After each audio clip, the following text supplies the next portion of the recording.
Dalam beberapa hari terakhir, mahasiswa menggelar aksi demo di sejumlah daerah menuntut perbaikan kondisi ekonomi.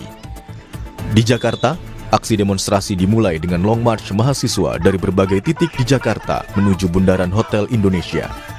Dalam aksi ini, massa mahasiswa menuntut perbaikan kondisi ekonomi. Mahasiswa juga meminta pemerintah menghentikan program makan bergizi gratis dan koperasi Desa Merah Putih. Ada 5 tuntutan mahasiswa dalam aksi tersebut.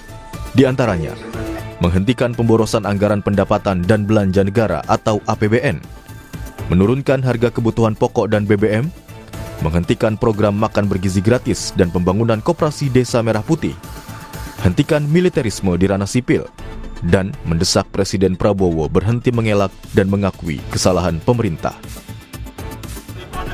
Selain di Jakarta, aksi demo juga digelar mahasiswa di berbagai wilayah di Indonesia. Di kota Semarang, mahasiswa menggeruduk kantor Gubernur Jawa Tengah. Sementara itu di Solo, mahasiswa menggelar aksi unjuk rasa di depan kantor DPRD Kota Solo.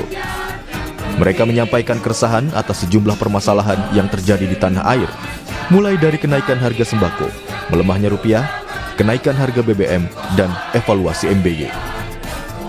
Yang jelas kita ada beberapa poin tuntutan. Yang pertama kita menuntut untuk pemberhentian MBG sementara, yang dimana kita melihat adanya dengan kondisi ekonomi hari ini, tapi MBG itu terus diberjalankan. Karena itu cukup menguras APBN dan cukup mengganggu konsentrasi ekonomi yang hari ini terjadi. Itu yang pertama. Yang kedua terkait melemahnya rupiah. Kita menuntut dari pemerintah untuk segera menguatkan atau memitigasi dan juga mencari jalan keluar terkait pelemahan ekonomi.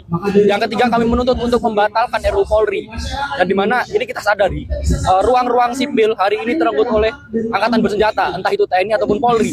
Pada dari itu kami di sini hadir untuk menuntut membatalkan atau mencabut RUU Polri itu sendiri. Kepala Staf Kepresidenan Dudung Abdurrahman memastikan pemerintah terbuka terhadap pendapat dan kritik. Namun, Dudung menekankan kritik berbeda dengan provokasi, adu domba, dan fitnah. Dudung menegaskan Presiden Prabowo Subianto tengah bekerja untuk membangun Indonesia yang lebih kuat, adil, dan bermartabat. Pemerintah selalu membuka ruang untuk masyarakat menyampaikan pendapat termasuk kritik. Karena kritik adalah nafas demokrasi yang harus membangun, bukan meruntuhkan. Jangan samakan kritik dengan provokasi, fitnah, dan adu domba yang dapat merusak persaudaraan kita sebagai bangsa.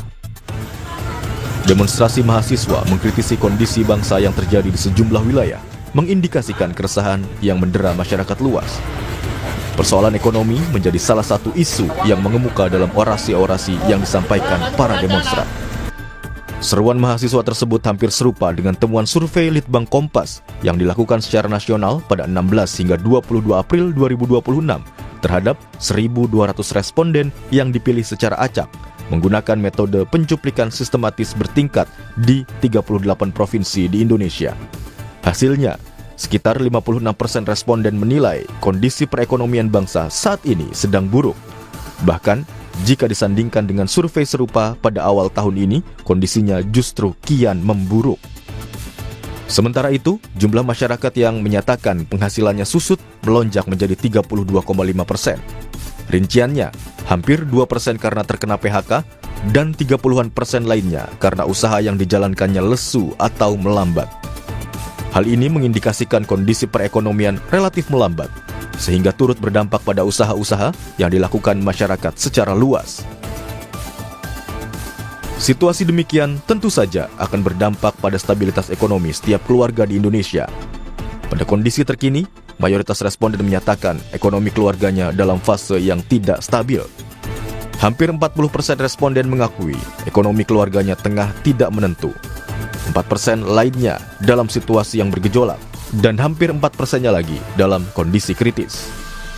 Pada saat yang bersamaan, terjadi fenomena kenaikan harga-harga secara umum akibat krisis geopolitik hingga alokasi anggaran kebijakan yang relatif belum tepat sasaran, sehingga kondisi ekonomi nasional penuh ketidakpastian.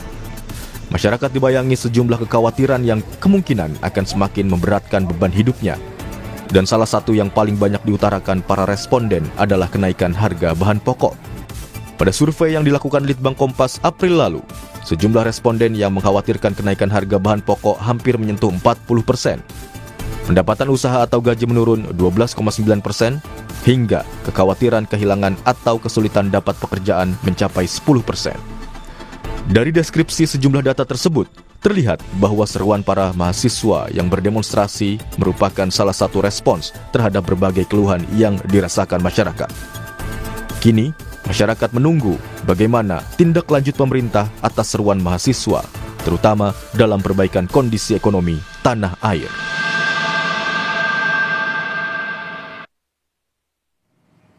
Aksi demo mahasiswa yang menyerukan perbaikan kondisi ekonomi jadi alarm bahwa ekonomi tanah air sedang tidak baik-baik saja.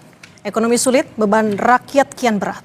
Hal ini dikuatkan dengan hasil Litbang Kompas bahwa 56% responden menilai kondisi perekonomian bangsa saat ini sedang buruk. Lebih lengkap saudara soal hasil survei Litbang Kompas dan juga bagaimana seharusnya pemerintah merespons tuntutan mahasiswa.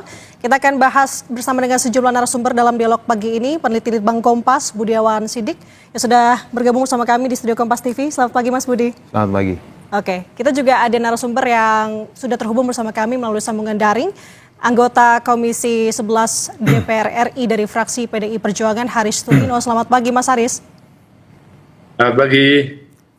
Oke, kami juga sebenarnya sudah mengundang Badan Komunikasi Republik Indonesia, namun belum ada respons untuk bergabung dalam dialog bersama kami pagi ini. Jadi, selamat pagi Mas Haris dan juga Mas Budi. Selamat pagi, Mbak. Oke, saya mau ke Mas Budi terlebih dahulu terkait dengan hasil survei masyarakat merasakan tekanan ekonomi yang berat. Bisa dijelaskan pemaparan mengenai metode sampai dengan indikator yang digunakan seperti apa? Ya, ini sebenarnya survei yang kita lakukan secara rutin begitu ya, survei omnibus untuk melihat persepsi di sejumlah faktor atau variabel begitu ya, salah satunya terkait dengan perekonomian. Nah, ini survei ini kita lakukan di 38 provinsi di Indonesia begitu ya, dengan tadi sudah disampaikan terkait dengan metodenya. Terus ini juga menyasar hingga ke level karena ini kan strata ekonominya luas ya, dari mulai level atas hingga level bawah. Jadi harapannya apa yang memang terjadi atau yang dirasakan masyarakat bisa kita potret sehingga persepsi yang kita kumpulkan bisa menggambarkan kondisi terkini, kurang lebih seperti itu.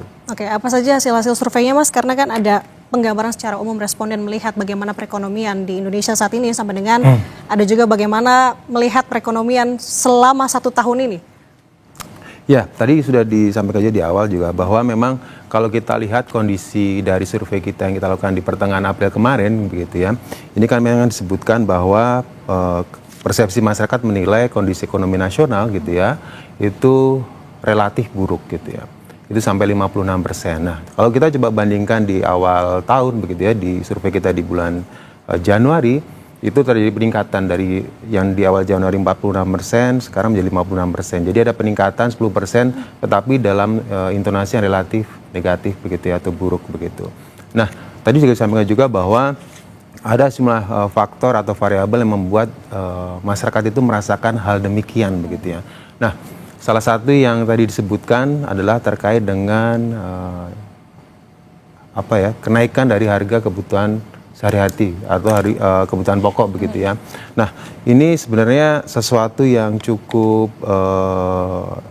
memberi dampak yang relatif kuat ya kepada masyarakat, dalam hal ini dampak yang relatif memberatkan begitu. Karena kalau kita lihat dari data inflasi begitu ya, di April kemarin itu rata-rata dari inflasi terkait dengan bahan makanan sendiri itu sampai 3,6%. Nah, inflasi terkait dengan makanan ini melebihi rata-rata inflasi umum yang pada waktu April itu di sekitar 2,42%. Nah, kalau kita lihat di bulan Mei kemarin begitu ya, laporan dari BPS juga, inflasi terkait dengan bahan makanan itu melonjak lagi 4,49%. Dan itu di atas rata-rata inflasi umum yang di Mei kemarin 3,8%. Inflasi terkait dengan makanan ini merupakan inflasi yang paling besar di antara subsektor lainnya yang penyumbang inflasi. Bahkan andilnya merupakan yang terbesar di antara komponen lainnya. Artinya memang kenaikan harga-harga secara umum di kelompok bahan makanan ini membuat tekanan besar kepada masyarakat. Karena kalau kita lihat dari sejumlah belanja atau pengeluaran masyarakat, memang 3 terbesar itu semuanya berhubungan dengan makanan. Satu terkait dengan makanan jadi, kedua terkait dengan produk tembakau dan turunannya, dan terakhir yang ketiga terkait dengan biji-bijian. Artinya 3 komponen terbesar pengeluaran rumah tangga ini merupakan berhubungan dengan kebutuhan sehari-hari. Bisa dibayangkan ketika terjadi kenaikan secara umum begitu ya terkait dengan komponen bahan pokok, otomatis karena masyarakat Indonesia suka jajan begitu ya, warung dan seterusnya ini meningkatkan atau naikkan harga jualnya. Kalau kita coba tanya ke sejumlah pedagang kaki lima, kenapa ini kok naik? Ternyata ada kenaikan dari harga plastiknya. Mereka juga cerita ada kenaikan terkait dengan harga tahunya kayak atau tempenya yang notabene itulah produk-produk yang memang dikonsumsi masyarakat secara umum gitu. Akhirnya ini mendorong belanja masyarakat menjadi lebih banyak lagi. Di sisi lain relatif pendapatan masyarakat itu cenderung stagnan. Nah, ini sebenarnya cukup agak berbeda ya dengan laporan pertumbuhan ekonomi kita yang di triwulan pertama begitu ya, sampai di 5,61%, di mana menunjukkan kontribusi sektor belanja masyarakat itu juga mencapai 54% atau cenderung meningkat ya dibanding di akhir tahun kemarin sekitar 55%. Lalu investasi juga meningkat. Kalau kita lihat growth-nya itu sampai di lebih di atas 5% ya di triwulan 1 kemarin. Nah, harusnya cuman kemarin kalau harus kita tahu bahwa di triwulan 1 kemarin ada fenomena lebaran begitu ya, atau ada peralihan dari liburan akhir tahun ke awal tahun yang membuat masyarakat itu berbelanja lebih banyak lagi. Cuman kalau kita lihat misalnya investasi itu naik sehingga di atas 5%, logikanya dengan hadirnya investasi yang meningkat, itu serapan terhadap tenaga kerja itu naik. Tinggi. Nah, cuman di saat bersamaan ya memang naik sih, cuman proporsinya itu tidak memberi ruang yang cukup besar terhadap peningkatan jumlah angkatan kerja di Indonesia. Jadi sangat terbatas lawan kerja di Indonesia sehingga banyak dikeluhkan.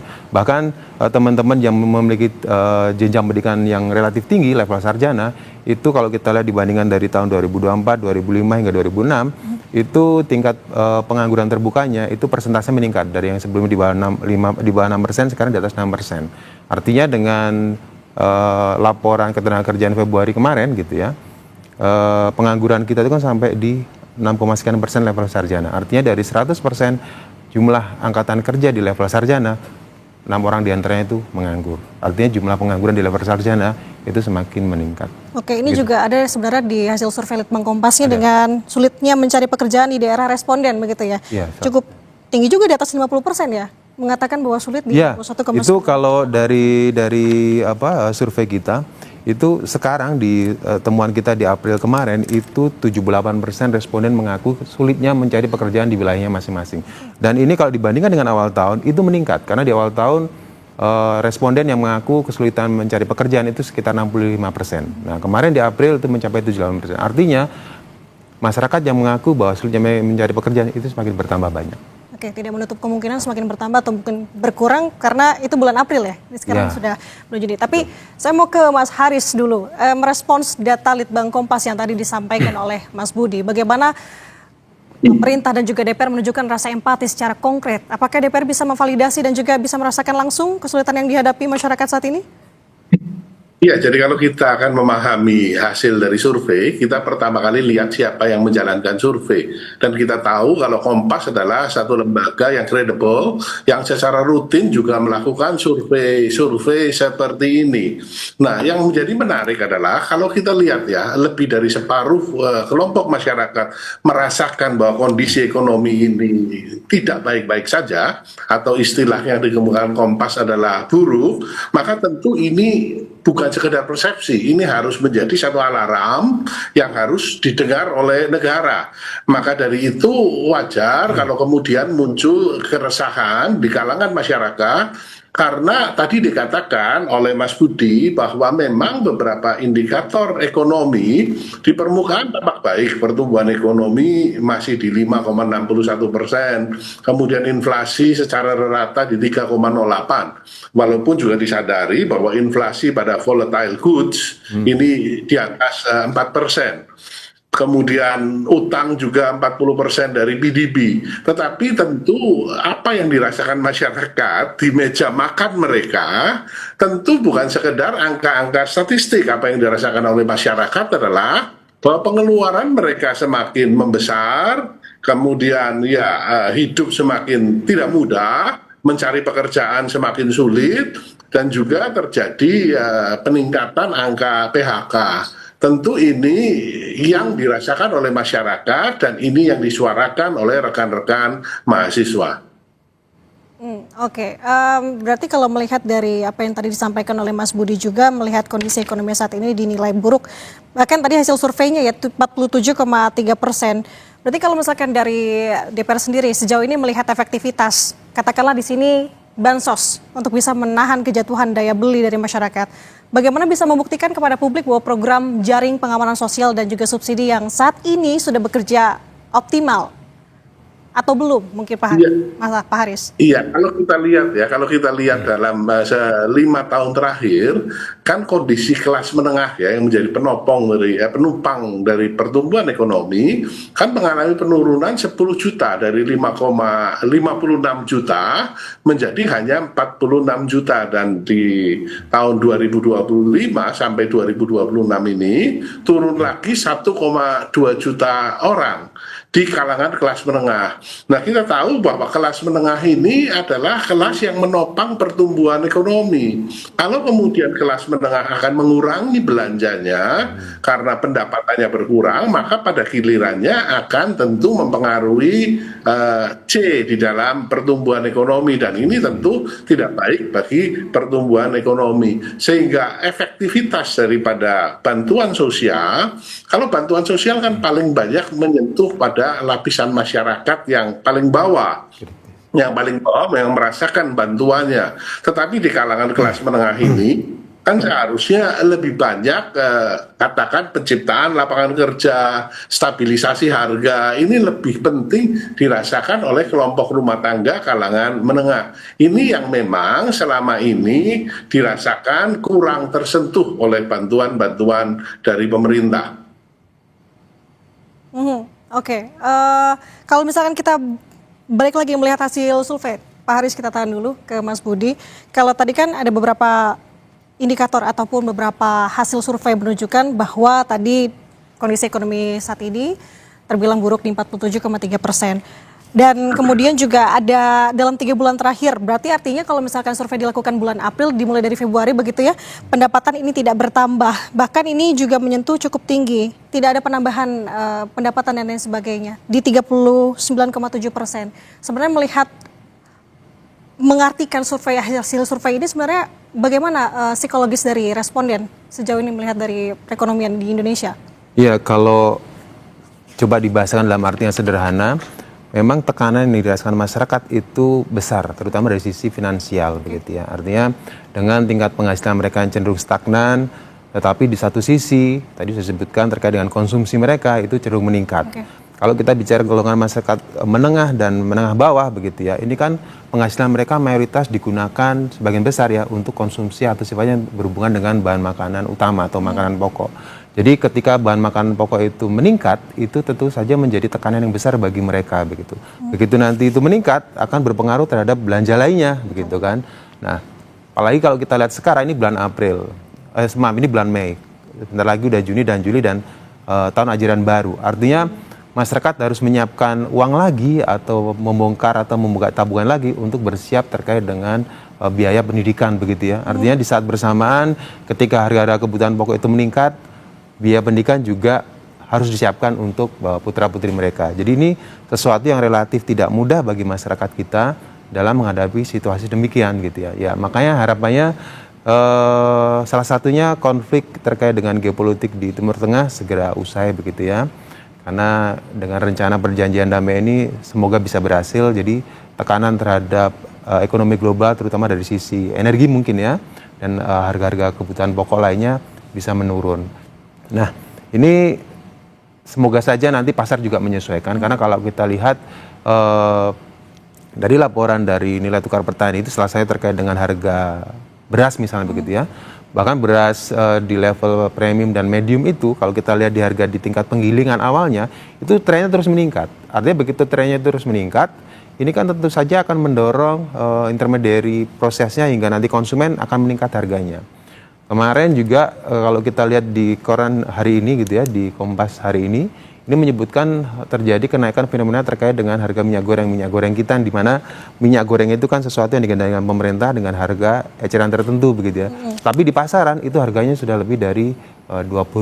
Artinya ini akan berpengaruh terhadap masyarakat gitu ya. Masyarakat yang kalau tadi sudah disebutkan di awal, masyarakat lebih mengkonsumsi terkait dengan makanan jadi, rokok dan tembakau dan biji-bijian atau beras, terjadi kenaikan di situ akan berdampak terhadap pengeluaran mereka. Oke, ini jadi dampak domino begitu ya. Jadi kuncinya adalah bagaimana melihat bagaimana kondisi geopolitik untuk saat ini. Dan saudara, sebenarnya sampai dengan saat ini kami masih mencoba untuk bisa menghubungi dari salah satu perwakilan partai koalisi pemerintah dan juga Bakom RI. Tapi sampai dengan saat ini kami masih menunggu respons. Jadi saya mau ke Mas Haris terlebih sekarang lagi mendengar dari jawaban dari Mas Budi. Ini kan jadi artinya adalah masyarakat kelas menengah saat ini yang paling terhimpit, bisa dikatakan kurang memenuhi syarat penerima bansos, namun terdampak inflasi dan kebijakan perpajakan katakanlah. Jadi langkah konkret dari Komisi 11 dan juga bekerja sama tentunya dengan pemerintah di sini dari Kementerian Keuangan untuk meringankan pajak ataupun intensif bagi kelas menengah sejauh ini, Mas Har. Ya, jadi saya sepakat ya. Kalau kita melihatnya, kita mengapresiasi sebenarnya langkah-langkah yang dilakukan pemerintah untuk melakukan stabilisasi di indikator-indikator ekonomi makro.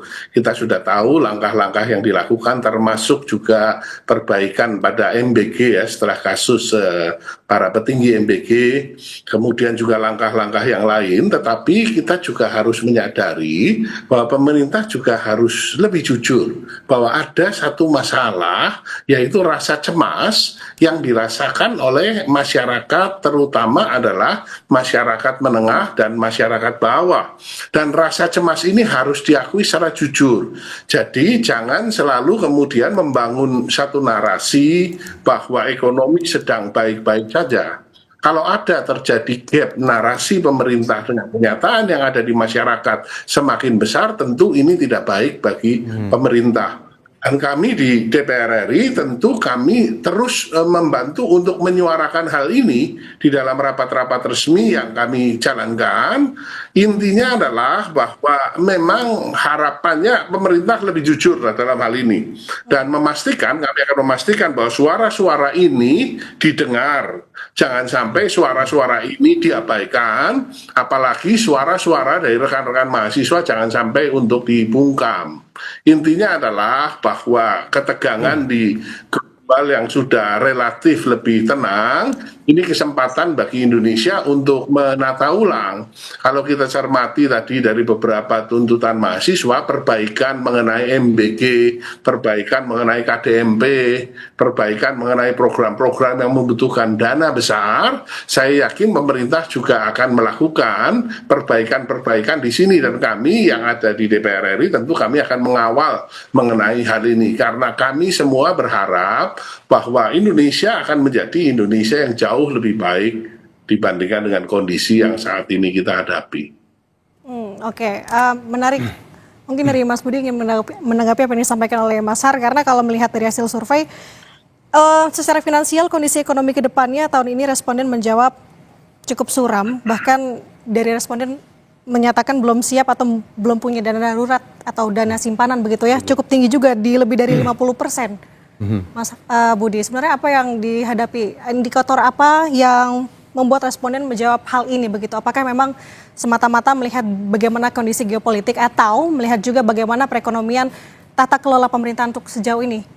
Ya, kalau terkait dengan pertanyaan tadi Mbak yang terkait dengan bahwa masyarakat mayoritas tidak memiliki dana darurat begitu ya, yang sampai 60% sekitar itu ya. Oke. Artinya hampir 60% responden yang kita jalin dalam survei kita itu tidak memiliki dana darurat, dan mereka memang tidak memikirkan resiko atau bahkan dia tidak tahu akan ngapain ketika nanti benar-benar terjadi sesuatu yang relatif buruk, katakanlah seperti itu. Jadi mereka tidak ada lagi terkait dengan cadangan mereka untuk menghadapi situasi sulit demikian. Nah, kenapa dia nggak punya tabungan? Pertanyaan begitu ya. Betul. Karena kalau kita lihat tabungan itu pasti kan begitu orang punya penghasilan, mereka berkonsumsi, mungkin nggak berinvestasi, kalau ada sisa baru menabung. Kenapa dia nggak punya tabungan? Karena memang semuanya habis itu konsumsi begitu.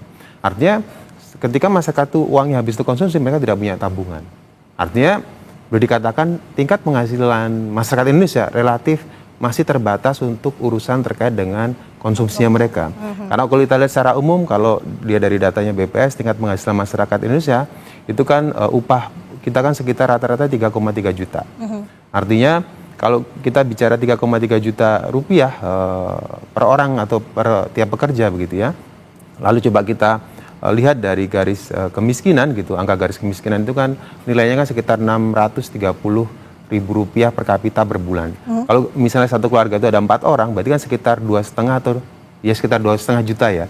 Jadi dengan penghasilan mereka yang 3,3 juta ini, itu kan boleh dikatakan mereka itu hanya sedikit di atas konsumsi garis kemiskinan yang 2,5 juta tadi. Nah, tentu saja dengan proporsi yang relatif mepet ini, tanda kutip gitu ya, ini tekanan terhadap konsumsi makanan itu akan menjadi sesuatu yang serius bagi mereka.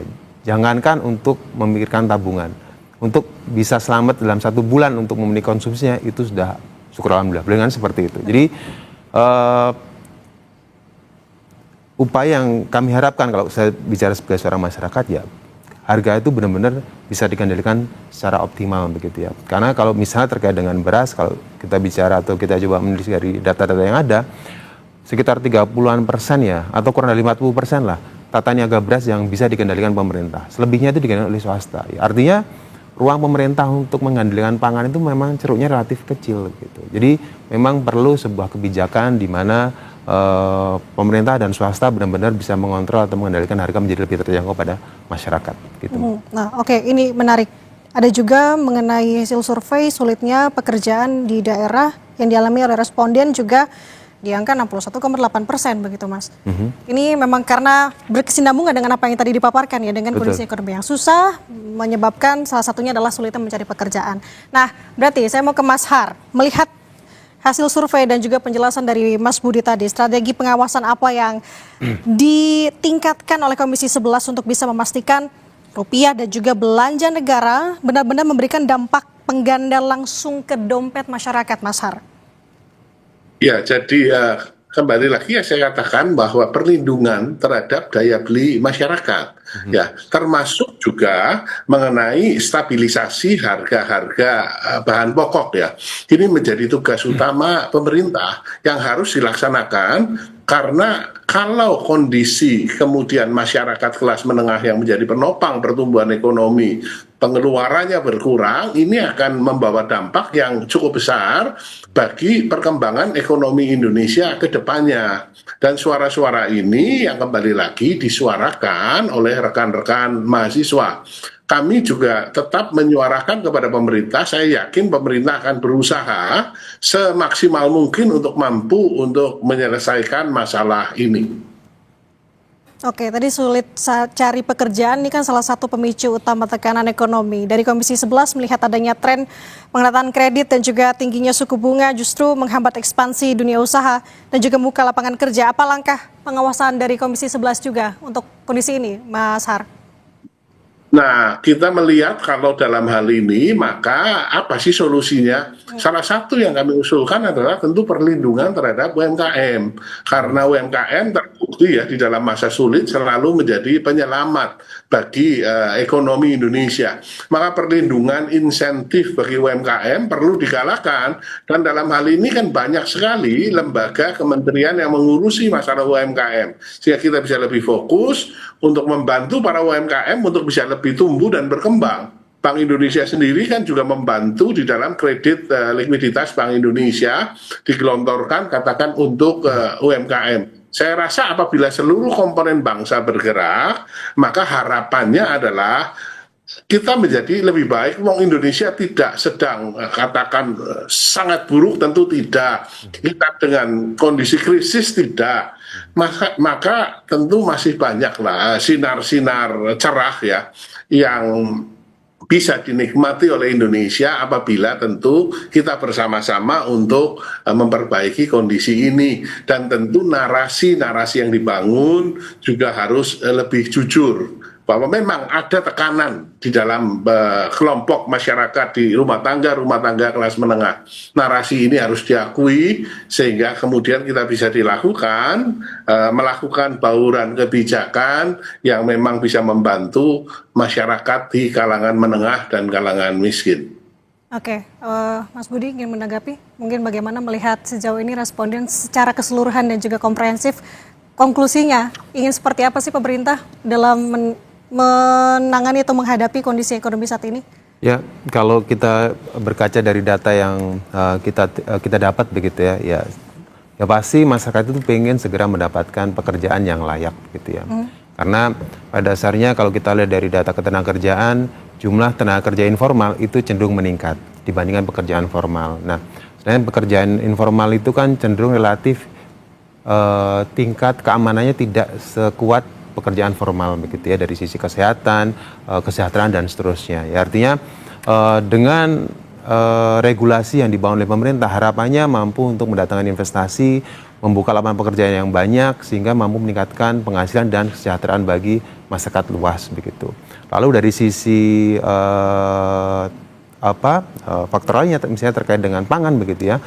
Pemerintah harapannya mampu menurunkan harga menjadi lebih terjangkau bagi masyarakat begitu. Karena di sejumlah hal ini akan menjadi ruang yang membebani bagi masyarakat secara umum begitu ya.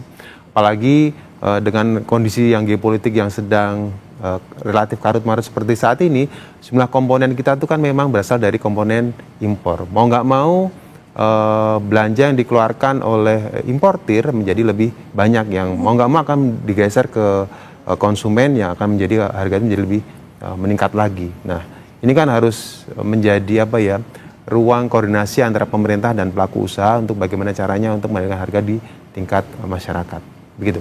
Oke, dengan harga pangan dinilai untuk membuat lebih terjangkau, sebenarnya lapangan pekerjaan ini benar-benar menjadi PR sebenarnya untuk pemerintah saat ini ya. Dengan tadi bantuan pengawasan dari Komisi 11 DPR RI, tentunya kita harapkan bahwa dari deskripsi sejumlah data yang kita paparkan tadi, khususnya dari penelitian Litbang Kompas, dan kita tarik benang merah dengan seruan mahasiswa yang berdemonstrasi, ini merupakan salah satu kanalisasi terhadap keluhan masyarakat. Pemerintah harus juga mendengar hal ini karena suara mahasiswa juga turut melantangkan suara rakyat. Sampai dengan saat ini, saudara, kami masih mencoba untuk menghubungi dari perwakilan partai koalisi pemerintah dan juga Badan Komunikasi RI. Tapi kita tutup untuk saat ini. Semoga bermanfaat untuk semua. Terima kasih Mas Budi sudah berbagi perspektif bersama kami di Sapa Indonesia Pagi, dan juga Mas Haris Turino, anggota Komisi 11 DPR RI fraksi PDI Perjuangan. Selamat pagi Mas Haris, Mas Budi, sehat selalu. Selamat pagi.